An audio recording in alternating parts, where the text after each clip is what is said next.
第二个思考题，对于我们刚才画出来的这样一条 UI 特性曲线来说，如果说 US 等于0，那意味着什么呢？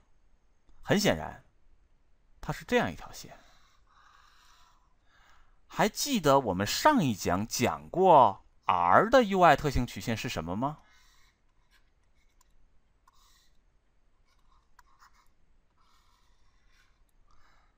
在阿尔法等于多少的时候，这条线跟这条线是一样的呢？对，阿尔法等于0的时候。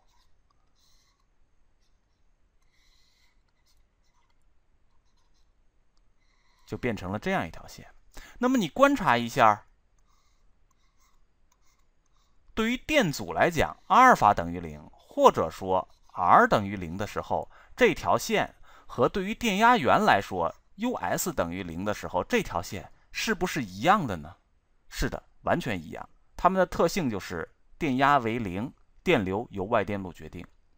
那么因此我们就有一个非常重要的结论，那就是零值电阻从电气特性上来说是等效为零值电压源的。接下来我们来讨论理想的独立电流源。这个概念呢，大家此前应该没有接触过。那么我们给大家做比较详细的介绍。它的电路符号呢，就是一个圆圈，中间画了一条垂直线。那么我们既可以把电流的符号画在外面，也可以把电流的箭头呢画在里面，是这样，这都是一样的。那么它的特性呢也是两条，这点跟前面的电压源是对称的。第一，它是独立的，也就是说，对于这个电流源来讲 ，IS 值和方向是由其生产厂商来决定的，它是独立于其他的电路元件的。那么如果说是直流情况，它就是一个恒定的数值，大写的 IS。如果说是正弦交流，那么它就是随着正弦在变化着，这是第一点。第二点，类似的，我们来讨论这样一个电流源和一个电阻相连接的情况。很显然，这个电流也是1安流过它。那我们现在来计算这个电阻上的电压是多少呢？是1乘以 R 等于 R。这个电阻上的电压毫无疑问就是这个电流源上的电压，也是 R。那么这就有一个非常重要的结论，也就是说，对于独立电流源来说，其上的电压是由外电路决定的。具体到这个题来讲，就是由外电路的电阻值来决定的。那么接下来呢，也是类似于前面独立电压源，我们来画一下直流的独立电流源 UI 特性的曲线。这个时候呢，电流始终是大写的 IS， 电压可以是任意一个值，所以呢，就是这样的一条线。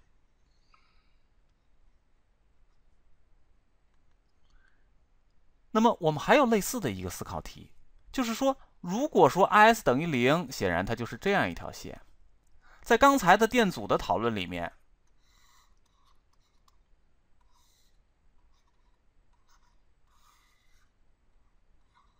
我们有过讨论，阿尔法等于90度意味着什么？意味着电阻是无穷大。那么这个时候，电压电流曲线就变成了这样一条线。大家比较一下，这条线和这条线有任何区别吗？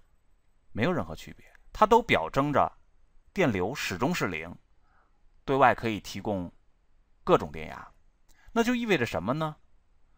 开路或者说无穷值电阻，从电气特性上等效为零值电流源，这一点也非常重要。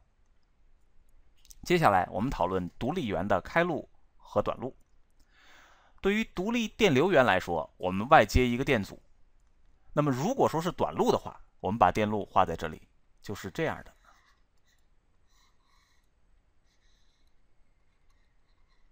这没有任何问题，电流就在这里面流着。于是呢，这个电流等于 IS， 电压是等于0，因为这是一个短路线。如果说是一个电压源和一个电阻相连接，我们把它做开路，那么这个时候电路就变成这样的一个样子。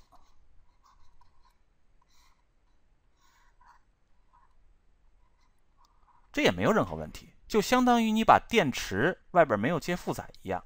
所以呢 I 是等于0的，这个 U 是等于 US。那么接下来我们问两个比较麻烦的事儿。如果说我们把一个电流源开路了，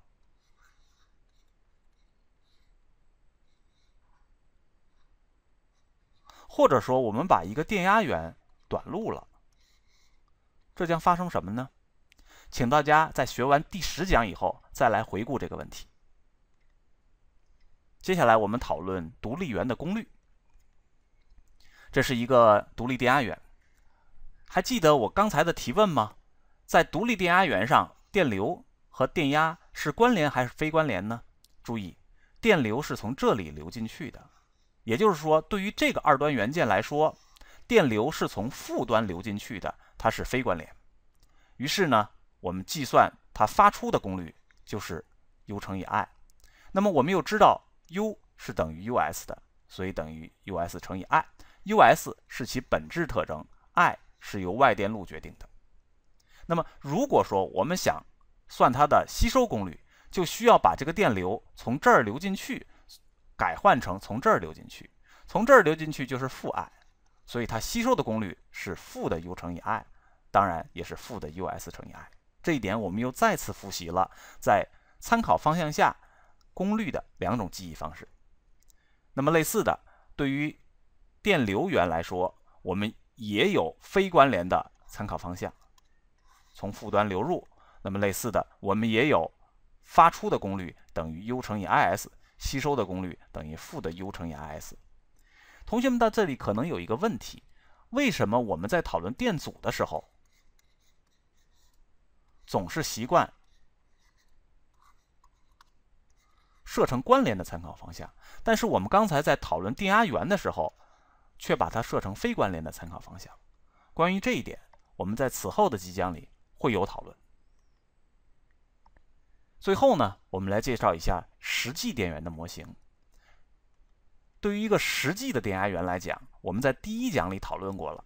如果说是一个电池的话，我们经常用一个理想电压源和一个内阻的串联来表示其电路特性，这是很直观的。对于一个实际电流源来讲，我们也可以用一个理想电流源和一个电阻的并联来表示其电路特性，这一点不太直观。那么我们在这里问一个思考题：对于电压源来说，一个电池就是一个非常好、非常直观的例子。但是我们怎么才能够得到一个电流源呢？生活里哪有电流源呢？我们将在第16讲给大家仔细讨论这个问题。好，这一讲就到这里。